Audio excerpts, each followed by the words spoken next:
ঠিক করুন, লক্ষ্য ঠিক করুন, উম্মার জন্য অ্যাসেট হয়ে যান প্লিজ। আমাদের উম্মার জন্য কিছু, একটা ইবনে সিনা যদি থাকে তাহলে আমি গোটা পৃথিবীকে দখল করে নিতে পারি। একজন ওমর যদি থাকে গোটা পৃথিবীকে আমি দেখিয়ে দিতে পারি শাসন কাকে বলে। হ্যাবিট ছাড়া আপনি কোনোদিন এগোতে পারবেন না। আমি যেটা বলছিলাম যে আপনি ফজরের বেলা যদি ঘুম থেকে না উঠতে পারেন, আপনি দুনিয়ারে উল্টাইবেন কিভাবে? আপনি তো আপনার কাঁথাই উল্টাইতে পারতেছেন। আপনার নিজের মোরাল ডেভেলপমেন্ট লাগবে। এটা আপনাকে গ্র্যাজুয়ালি করতে হবে, এটা আপনাকেই করতে হবে, অন্য কেউ এটা হঠাৎ করে কোনোদিন তৈরি হয় না। আপনার নিজের মধ্যে আপনি ইনভেস্ট করুন, যে তখন আপনাকে ডেকে নেবে। যেখানে আপনি জান না কেন, আপনার যে ক্যাপিটাল তৈরি করেছেন আপনি, আপনার সম্মান লোকেরা সময়ের, আপনি কতটুকু সময় কোথায় দিচ্ছেন তার উপর ভিত্তি করে আপনার মর্যাদা কোনোদিন নির্ধারিত হবে না। বুঝতে পেরেছেন? আপনি কতটুকু সময় দিচ্ছেন তার উপর কোনোদিন নির্ধারিত হবে না। কোন একটা জাহাজ এটা হঠাৎ করে বন্ধ হয়ে গেছে, মাঝে মাঝে গাড়িগুলো এরকম হয়, জাহাজ বন্ধ হয়ে গেছে। এখন জাহাজ বন্ধ হয়ে গেছে, কোনো কারণে আর জাহাজ চালাতে পারছে না। কি হয়েছে? তখন একজন টেকনিশিয়ানকে নিয়ে আসা হলো। টেকনিশিয়ান বলেছে আমি একটু দেখি। দেখার পরে বললো কোনো সমস্যা না, একটা হাতুড়ি নিয়ে আসেন। হাতুড়ি নিয়ে আসার পরে টেকনিশিয়ান একটা জায়গায় গিয়ে এরকম একটা কেবল করেছে, বাড়ি দিয়েছে। ও ভালো, এখন চলতেছে, জাহাজ চলছে। তো বলো বিল, বলে $50। $50? এটা তো সর্বোচ্চ $1 হওয়ার কথা।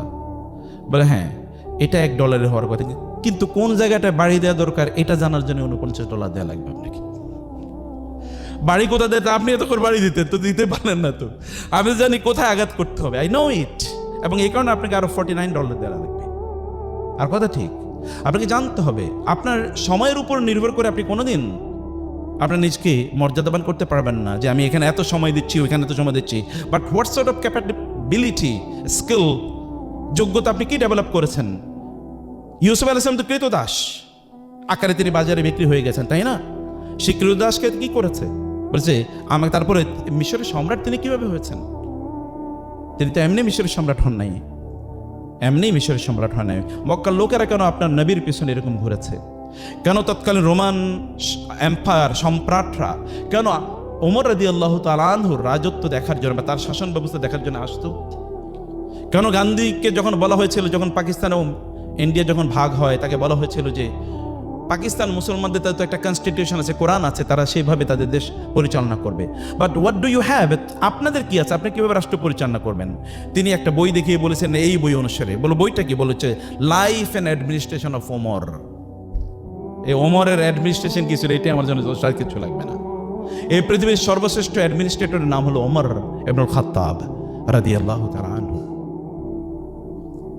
কোত্থেকে শিখেছেন? কোত্থেকে পড়েছেন? আপনার সেই জেনিয়াস, আমরা সেরকম একটা জেনিয়াস নিজকে এরকম একটা জায়গায় আপনাদেরকে নিয়ে যাওয়া দরকার। মোরাল ক্যাপিটাল নিজের মধ্যে অবশ্যই বিল্ড আপ করতে হবে।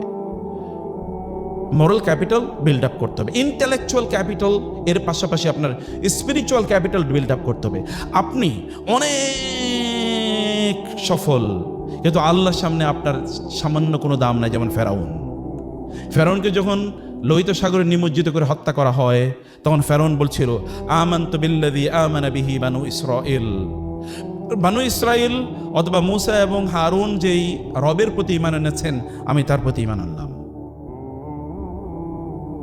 এই কথা যখন সে বলছিল, তখন ইয়া আল্লাহ ইয়া আল্লাহ ইয়া রাব ইয়া ইলাহি, এই কথা যখন বলছিল, তখন ফেরেশতারা বলেন আল্লাহ, একটা আওয়াজ আসছে, সে আওয়াজটার মধ্যে একটু গন্ধ আছে, দুর্গন্ধ। আপনার নাম ডাকতেছে, এটা কোন? এটা কে? বলে এটা ফেরাউন। আল্লাহ প্লিজ ফেরাউনের দোয়াটা কবুল করেন না প্লিজ, কারণ আল্লাহ তো মেহেরবান, কবুল করেও ফেলতে পারেন। প্লিজ আল্লাহ ফেরাউনের দোয়া কবুল করেন না।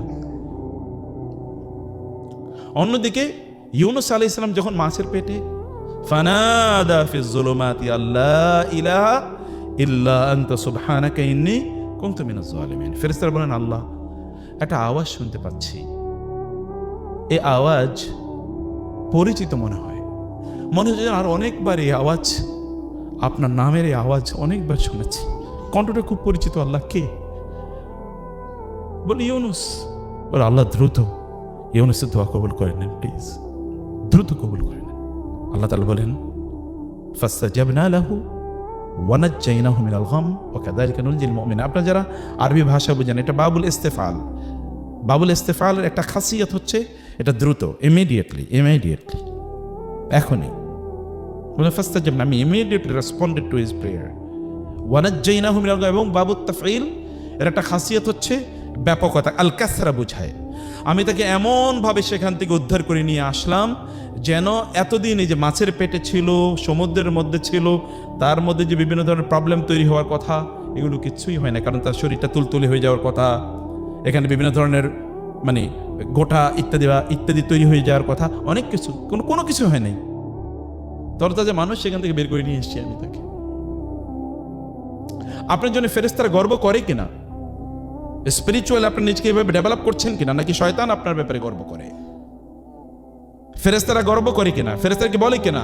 রাসূল ইসলাম একবার ঘর থেকে বের হলেন, তিনি দেখলেন কয়েকজন লোক মসজিদে নববীতে বসে আছে। তিনি তাদেরকে বললেন, মা আজলাসাকুম হুনা, কিসে তোমাদেরকে এখানে বসিয়ে রেখেছে?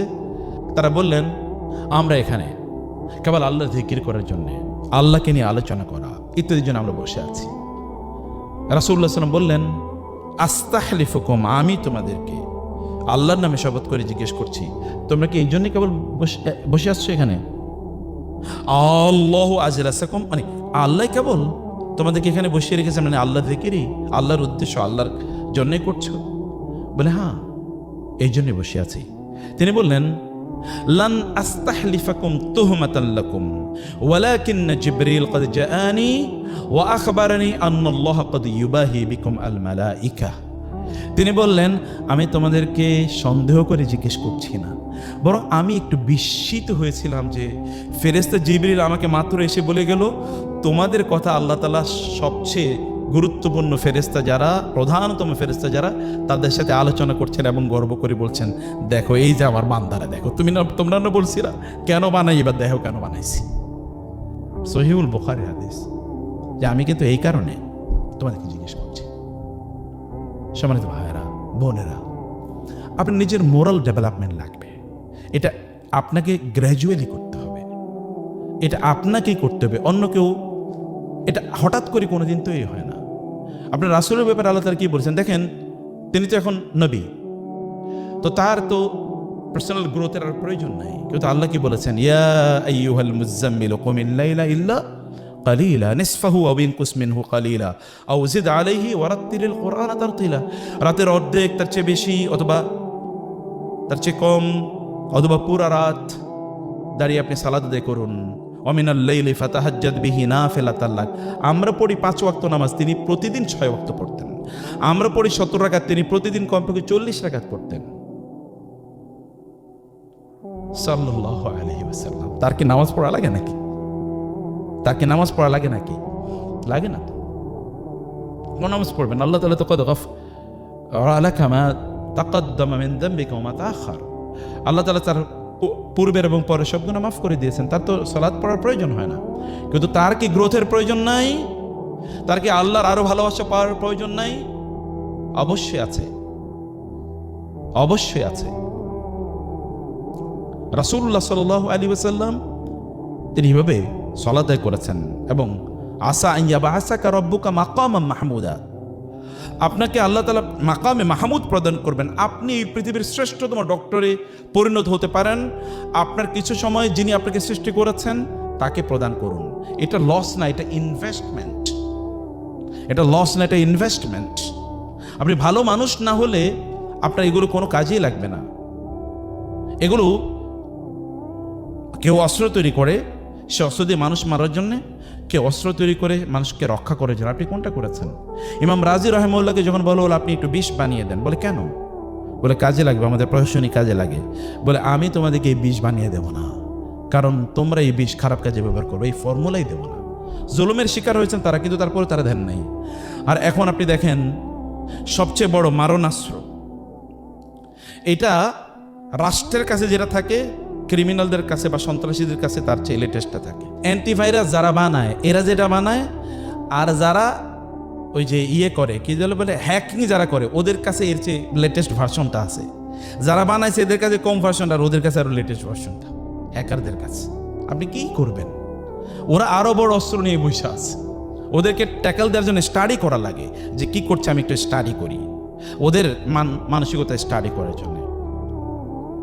ইন্টেলেকচুয়ালি কেবলমাত্র মানুষ ডেভেলপ হলেই চলে না, মানুষের অনেক বুদ্ধি আছে, সেটা খারাপ কাজেও লাগতে পারে। কিন্তু আপনি যদি মোরালি বা রিলিজিয়াসলি আপনার কানেক্টিভিটি যদি আপনার রবের সাথে তৈরি না হয়, তাহলে এগুলো কোনোদিনই আপনার কাজে লাগবে না। রাতের বেলা আপনি তাহাজ্জুদে দাঁড়িয়ে যান না কেন? যদি আপনি কেন আপনার রবকে বলতে পারেন না যে রব আমি এরকম হতে চাই?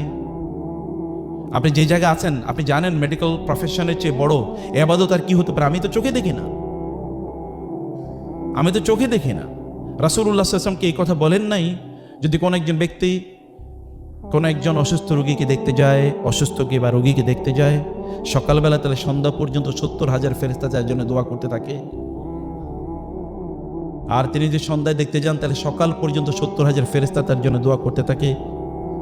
এর তো দেখতে যাওয়ার, যিনি চিকিৎসা দেবেন তাহলে তার অবস্থা কি হইতে পারে আমি জানি না। কত ফেরেশতা তার জন্য দোয়া করবে। যিনি চিকিৎসা দিচ্ছেন তিনি কেবল দেখতে যান না,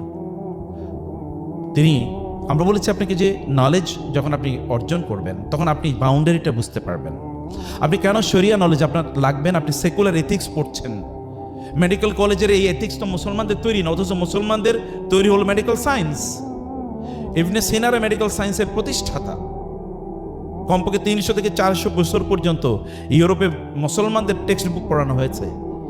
কিন্তু আপনি আমেরিকাতে যান তো, মেডিকেল কলেজে আপনি পড়েন তো, দেখেন তো চুল সব উঠে যাবে পড়তে পড়তে, এরকম পড়ানো হয়। অথচ এটা আমাদের ঐতিহ্য, আমাদের লেগে আসি।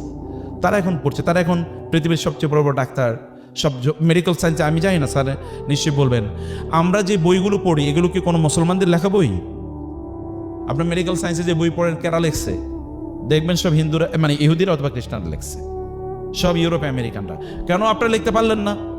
কেন আপনি নিজকে এই চ্যালেঞ্জ গ্রহণ করেন না যে মেডিকেল সায়েন্সের এই জায়গায় আমি বই লিখব?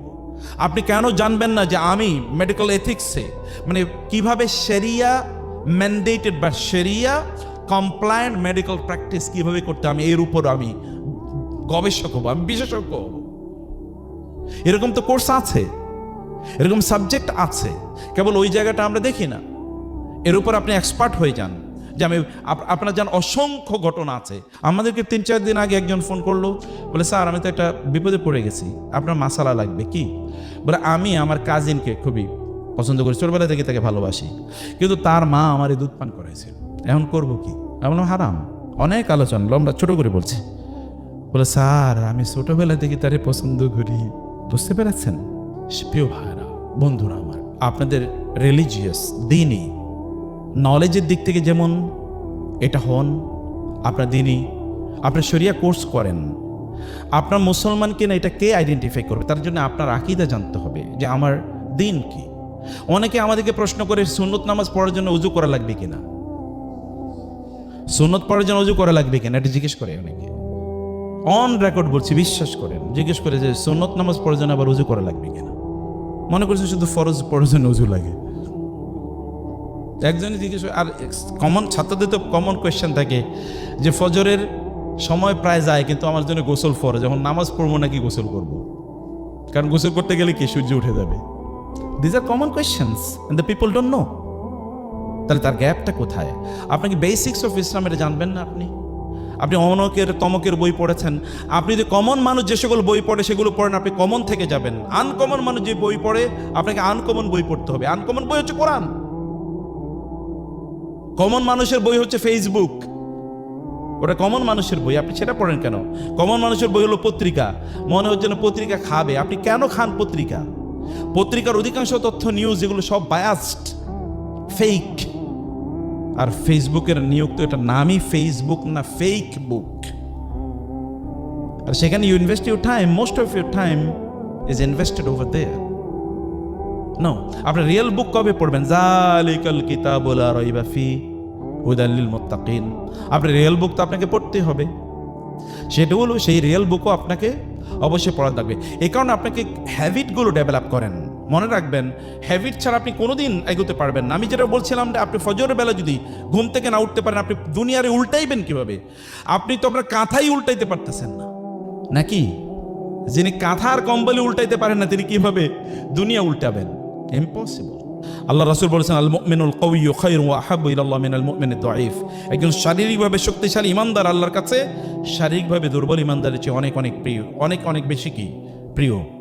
আপনার শরীরের শক্তি কই? আপনি কেন শারীরিকভাবে শক্তিশালী না? আপনি খান হলো জাঙ্ক ফুড, ফাস্ট ফুড। যে ফুড ফাস্ট আসে সেই ফুড ফাস্ট যায়, যেটা ধীরে আসে যেটা ধীরে যায়। আপনি এই ফুডে কেন অভ্যস্ত হবেন? এটা তো আপনার ফুড না। আপনি কি মনে করেন যে আপনার ইঞ্জিন ফেরারি অথবা বিএমডাব্লিউতে আপনি কোক ঢেলে দেবেন, এরপরে এটা আপনার 180 গতিতে তারপরে নিয়ে যাবে কোথাও? আপনার ইঞ্জিন, শরীরের ইঞ্জিনটা, লোকোমোটিভটা, সেটি তো অবশ্যই ফেরারি গাড়ির চেয়ে অনেক বেশি দামি। এখানে ভরতেছেন কি? ফুয়েল কে? এটার জন্য ফুয়েল কে? অথবা এটার জন্য আপনার লুব্রিক্যান্ট কি? What is the lubricant you are using? সেটা আপনি করতে হবে। 9টা 9:30 থেকে শুরু করে 1টা পর্যন্ত এই সময় আপনার ব্রেনটা যে লেভেলে থাকে, এটা হলো যদি আমরা মোবাইল যদি চার্জ দিই, ফর এক্সাম্পল একবারে 100 ক্যাপাসিটি আছে ইলেকট্রিসিটিতে, এটা যদি আপনি চার্জার লাগান এবং একটা ফাস্ট চার্জার লাগান, দেখবেন আপনার উইদিন এ ফিউ মিনিটস আপনার ব্যাটারি কি ফুল হয়ে গেছে, চার্জ হয়ে গেছে। আর যদি একটা লো গ্রেডের ব্যাটারির সাথে আপনি কানেকশন দেন, তাহলে দেখবেন 3-4 ঘন্টা চলে যাচ্ছে, কি ব্যাটারি আপনার গাড়ি চার্জ হয় না, মোবাইল চার্জ হয় না। এটা আপনার যে ব্র্যান্ড যে চার্জ নেবে, চার্জ নেওয়ার জন্য তো এই সময় আপনি ওই সময় জেগে আছেন, তাহলে আপনি এরপরে কেন আপনি মনে করবেন যে আপনি খুবই শক্তিশালী থাকবেন শারীরিকভাবে? আল্লাহ রাসূল কি এই কথা বলেন নাই, যে ব্যক্তি সকালে ঘুম থেকে উঠতে পারে না সে ফাসবাহা খাবিসান নাফসি কাসলান, যখন সে ঘুম থেকে উঠে সূর্য ওঠার পর তখন সে একটা খবিস অন্তর নিয়ে ঘুম থেকে উঠে। খবিস অন্তর, খবিস অন্তর বুঝতে পেরেছেন তো? খুবই খারাপ মানুষের মন নিয়ে সে ঘুম থেকে উঠে এবং কাসলান, তখন উঠে বলে ঘুমাইছে কিন্তু 8 ঘন্টা, মাথাটা জিনজিন করে, পিঠটা ব্যথা করে, পাটা ব্যথা করে, কারণ ঘুমের সময় ঘুমায় নাই। হয় কিনা এরকম বলেন? অথচ আপনি একটু আগে ঘুমিয়ে দেখেন যে কি পরিমাণ আপনার অবস্থা হয়। হ্যাবিটস আর টু বি গ্র্যাজুয়ালি ডেভেলপড।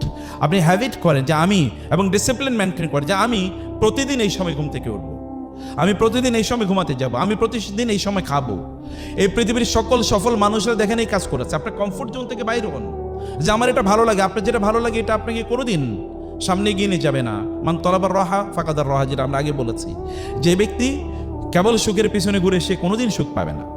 এ কারণে আপনি কথিত সুখের পিছনে ঘুরবেন না, আপনার সুখ সামনে।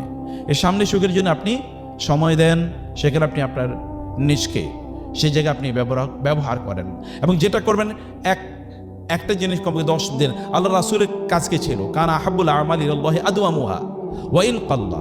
রাসূলুল্লাহ সাল্লাল্লাহু আলাইহি ওয়াসাল্লাম যেটা করতেন এটা কোনোদিন ছাড়তেন না, কম করে হলেও তিনি সেটি করে যেতেন। আপনি যেটা করছেন এভরিডে, ডু ইট এভরিডে।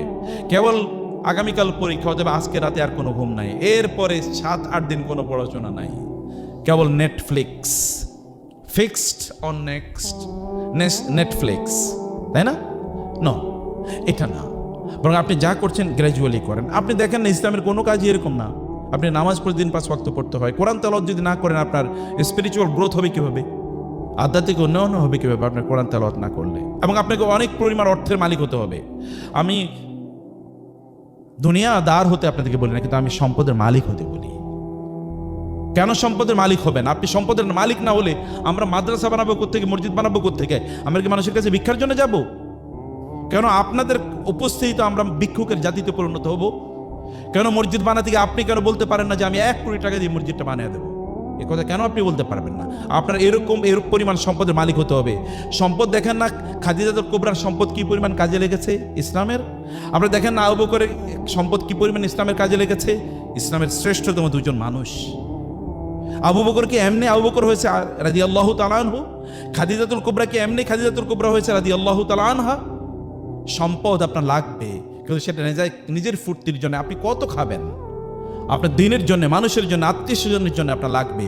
সেই জন্য আপনি এই যে বললেন ইন্ডাস্ট্রি করেন, আপনার মেডিকেল ইন্ডাস্ট্রি তৈরি করেন, আপনি চেইন করেন, এগুলো আপনি করতেই থাকেন। এগুলো আপনার ভীষণে থাকুক। এখনই আপনি লক্ষ্য নির্ধারণ করেন যে আমি এই সকল কাজগুলো করবো। সেই জন্য নিজকে যোগ্য করে নেয়া। কেবল 30,000 টাকা 40,000 টাকা বেতন পাবেন, তার জন্য আপনি সন্তুষ্ট, তার জন্য দৌড়াচ্ছেন, নিজকে এত ছোট করে একেবারে নেয় আপনাদের জন্য উচিত হবে না। প্রিয় ভাইয়েরা, প্রিয় বন্ধুরা, সময় শেষ হয়ে যাবে। সময় কোনোদিন ফিরিয়ে নিয়ে আসতে পারবেন না। এখন আপনাদের সময়, এখন আপনাদের সময় বলা আসলে ইন্নাল ইনসানা লাফি খুসর, সময়ের কারণে মানুষ বিপদগ্রস্ত হয়। যারা সফল হয়েছে তারা 24 ঘন্টা নিয়েই সফল হয়েছে, যারা ব্যর্থ হয়েছে তারা এই 24 ঘন্টার মধ্যে ব্যর্থ হয়। এর বাইরে কোনোদিন কোনো সফল মানুষকে আপনি বলতে শুনবেন না যদি দিনটা 48 ঘন্টার হতো, I have never hard any one successful, যিনি বলেছেন আপনার নবী 23 বছরে 13 বছর তো মক্কায় নির্যাতিত হয়েছেন, মদিনায় গিয়ে প্রথম 6 বছর তো যুদ্ধই, ব্যাটল অফ বদর, বদরের যুদ্ধ, হুদের যুদ্ধ, খন্দকের যুদ্ধ, এরপরে হুদাইবিয়া পর্যন্ত তো কেবল যুদ্ধ। এরপরে কি করেছেন দেখেন, গোটা পৃথিবী আজকে প্রায় 250 কোটি মানুষ সমস্বরে বলতে থাকে আশহাদু আল্লা ইলাহা ইল্লাল্লাহ ওয়া আন্না মুহাম্মাদার রাসূলুল্লাহ। তিনি যদি ফেসবুকে আর ইউটিউবে সময় কাটাইতেন তাহলে কি হইতো? তখন ফেসবুক আর ইউটিউব ছিল না, কিন্তু কম্পোনেন্ট শয়তানের ট্রিক সবসময় একরকম, কেবল খোলস পাল্টায়। শয়তানের ট্রিক সবসময় একরকম, একই কাম, তখনও যা ছিল এখনও আছে, কেবল প্যাটার্ন চেঞ্জ হয়েছে, আর কিছু না। আপনি প্যাটার্নের মধ্যে ঢুকে নিজকে ধ্বংস করে দেওয়ার কোনো প্রয়োজন নাই। আপনি সময়ের মধ্যেই বেড়ে উঠুন, ফোকাস ঠিক করুন, গোল ঠিক করুন, লক্ষ্য ঠিক করুন, উম্মার জন্য অ্যাসেট হয়ে যান প্লিজ। আমাদের উম্মার জন্য কিছু, একটা ইবনে সিনা যদি থাকে তাহলে আমি গোটা পৃথিবীকে দখল করে নিতে পারি। একজন ওমর যদি থাকে গোটা পৃথিবীকে আমি দেখিয়ে দিতে পারি শাসন কাকে বলে। একজন আবু বকরকে যদি আবার পাই গোটা পৃথিবী, তখন এই আবু বকরের স্পিরিচুয়াল আলোর কারণে, তার এই আলোর, তার জ্যোতির কারণে গোটা পৃথিবী আলোকিত হয়ে যেতে পারে। একজন আল গাজালি, আবু হামিদ আল গাজালির মতো যদি ব্যক্তি পাই আমরা, তাইলে গোটা পৃথিবীর যে এখন আধ্যাত্মিক শূন্যতা তৈরি হয়েছে তা দূর করে দেওয়া যায়। একজন শাহী ওলিউল্লাহ মোহাম্মদ দেশে দেহলবির মতো ব্যক্তি যদি পাই, তাহলে গোটা পৃথিবীর যত আর্গুমেন্টস আছে এগেনস্ট ইসলাম মুহূর্তের মধ্যে এগুলো ধসিয়ে দেওয়া যায়। তাহলে আপনারা কেন হতে পারবেন না? আপনারা তো তাদেরই উত্তরসূরি, সেই যোগ্যতা আপনাদের মধ্যে আছে। কেবল টাইমটাকে ব্যবহার করা লাগবে, কেবল সময়টাকে ব্যবহার করা লাগবে, কেবল সময়টাকে ব্যবহার করা লাগবে। এবং এই কারণে সময়কে ব্যবহার করার জন্য এখন যারা বের হয়ে যাচ্ছেন এবং যারা আছেন, স্যারদের সাথে সময় দেন, মেডিকেলে যান এবং ক্লিনিকগুলোতে যান, প্রচুর কেস স্টাডি করুন, জানুন, বুঝুন। আপনি জানেন তো কেস স্টাডি ছাড়া তো কোনো পড়াশোনাই নাই। এই কোরআন কি পরিমাণ কেস স্টাডি দিয়েছে, এই গল্প তো সব কেস স্টাডি, এত পরিমাণ কেস স্টাডি করেন, দেখেন এবং এক্সপিরিয়েন্স অর্জন করুন। এটা আপনি ব্যাপক পরিমাণে করুন প্লিজ। আমি আপনার কাছে অনুরোধ করছি, সময়টাকে নষ্ট করবেন না। যখন এরপরে যদি আপনাদের কাছে আসি, তখন যেন আপনাদেরকে শুনি যে আপনারা নতুন অনেক কোর্স করেছেন, অনেক নতুন বই পড়েছেন। এভারেজ মানুষ হুমায়ুন আহমেদের বই পড়াতো, আর ওই যে কি বলে ইমদাদুল হক মিলন, সমরেশ মজুমদার, রুচিরও তো একটা ইস্যু আছে। কোন রুচিতে মানুষ এগুলো বই পড়ে? অথচ তার কাছে আল্লাহর কিতাব আছে, রাসূলের সুন্নাহ আছে, রাসূলের সিরা আছে, মেডিকেলের এত হাইলি প্রফেশনাল বইগুলো আছে। রুচিকে নিচে না নামিয়ে এভারেজ মানুষে না হয়ে এক্সেপশনাল হন, নিজকে এক্সেপশনাল জায়গায় নিয়ে যান। আমরা যখন এরপরে আসবো তখন যেন আপনাদেরকে জিজ্ঞেস করলে শুনতে পারি যে না, আপনারা in the meantime you have changed yourself, ইনশাআল্লাহ। নাকি ইনশাআল্লাহ? অনেকে চিন্তা করতেছে ঘুমামো নাকি ইনশাআল্লাহ বলুন। আপনারা কেবল শুনলেই চলবে না, আমল করা লাগবে। যে এখনো সামনে যতটুকু সময় আছে আরও জ্ঞান অর্জন করার চেষ্টা করুন। আপনারা বিদেশে যান, ইউরোপে যান, আমেরিকায় যান, সেখান থেকে জ্ঞান অর্জন করে ফিরে আসার জন্য, নট সেটেল ডাউন হওয়ার জন্য। ভালো করে মনে রাখবেন, অমুসলিম দেশে সেটেল ডাউন হওয়ার অনেকগুলো কন্ডিশন আছে। তোমাদের একটা কন্ডিশন হলো আপনার পরবর্তী প্রজন্মকে আপনি রক্ষা করতে হবে। আপনি ইউরোপ আমেরিকাতে স্টাডি দেখেন, যত স্টাডি আছে সকল স্টাডি দেখবেন ফার্স্ট জেনারেশন যারা ওইখানে ইমিগ্রেন্ট তারা ঠিক আছে, কিছু মসজিদে যায়। সেকেন্ড জেনারেশন 25%, 30% মসজিদে যায়। থার্ড জেনারেশনের মধ্যে সর্বোচ্চ 5% মসজিদে যাচ্ছে। আর বাকি 90 থেকে 95% তাদের জেন্ডার পর্যন্ত জানে না।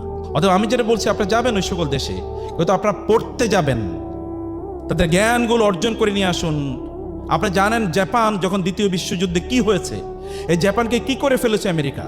এই জাপানের লোকেরা তারপরে তারা পাঠিয়েছে জার্মানিতে তাদের লোকজনকে, কয়েকজনকে পাঠালো, যাও এখান থেকে পড়ে আসো। কন্ডিশন হলো তোমরা যখন ফিরে আসবে তখন ওই দেশে তোমরা যা বেতন পাবে তার চেয়ে দ্বিগুণ দেব। তারা ফিরে এসছে, বললো যে তোমাদের কোনো চাকরি নাই, তোমাদের চাকরি হলো তোমরা যা শিখেছো তাই, এই টেকনোলজি ট্রান্সফার যেটাকে বলে, এই টেকনোলজি অন্যদেরকে শিখিয়ে দাও। হাতে কলমে শিক্ষা, কোনো ইউনিভার্সিটির প্রয়োজন নাই। চায়নার উত্থানের পূর্ব পর্যন্ত, এখন থেকে 5-7 বছর আগের কথা আমি বলছি, জাপান তখনও গোটা পৃথিবীর সেকেন্ড লার্জেস্ট ইকোনমি। 1 নম্বর ইকোনমি আমেরিকা, 2 নম্বর ইকোনমি হচ্ছে জাপান, ছোট্ট একটা দেশ, কিছুই নাই, কেবল উৎপাদন, ইন্ডাস্ট্রি, এর বাইরে কিছু নেই। এখন চায়না এগিয়ে গেছে, এখন চায়না সেকেন্ড হয়েছে, আর থার্ড হচ্ছে জাপান। কি আছে? কি আছে? কিছুই নাই। তাইলে কি হলো? সত্যিকার অর্থে আপনি ওইখানে যান, জ্ঞান অর্জন করেন, ফিরে আসেন, আপনারা বড় কিছু করেন, যেন আপনি 10 বছর পরে যেন আপনি বলতে পারেন বাংলাদেশের সর্বশ্রেষ্ঠ মেডিকেল সার্ভিসটা আমরা দিচ্ছি। এটা বলতে পারবেন না ইনশাআল্লাহ? ইনশাআল্লাহ করেন। ছোট ভিশনকে ছোট করবেন না। You are eagles and you will be flying the sky. আপনার জন্য ইগলের জাতি, আপনারা নিচে করবেন, আপনারা আকাশে উঠবেন। আপনাদেরকে আকাশে ওড়ার মতো সক্ষমতা, যোগ্যতা আল্লাহ দিয়ে দিয়েছেন। আর আপনাদের সাথে আপনাদের রব আছে, টেনশন কোথায়? মুসা আলাইহিস সালাম যখন সমুদ্র পার হবেন, তার সাথীরা তাকে বললেন ইন্নাল আমুদ্রাকুন, আমরা তো ধরা খেয়ে গেছি। মুসলিম বললেন না, আল্লাহর কসম, ইন্না রব্বি মাই সায়াহদিন, আমার রব আমাকে দেখাবেন, পথ দেখাবেন তিনি, আমরা ধরা খাচ্ছি না। মুসা আলাইহিস সালাম আল্লাহকে বললেন আল্লাহ পথ দেখান। আল্লাহ তাআলা বলেন আপনার হাতে লাঠি আছে, লাঠি দিয়ে কি করেন? সমুদ্রে আঘাত করেন, 12টা রাস্তা তৈরি হয়ে গিয়েছে।